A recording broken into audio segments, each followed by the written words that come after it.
কে নামাজের জন্য বাসর ঘরে যাওয়ার সময় এই নামাজের মুসল্লাটা উপহার দিয়েছিল।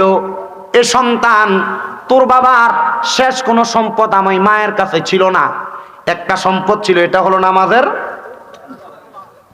মানে ওই স্ত্রীকে তার স্বামী বাসর ঘরে উপহার দিছিল। এটা কি উপহার দিছে? নামাজি। তার মানে দেওয়ার উদ্দেশ্য কি? বউ কি নামাজ স্মরণের লেগে না সারণের লেগা?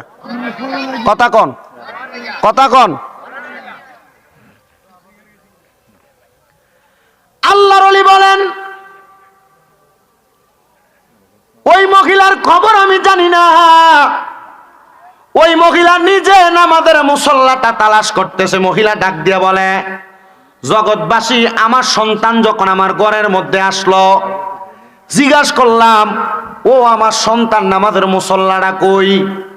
মহিলা কয়, আমার ছেলের একটা অভ্যাস ছিল, পুরা রুম এলাকার যত নেশাখোর ছিল নেশা করত, আমার ছেলে ছিল ওই নেশাখোরদের গুরু।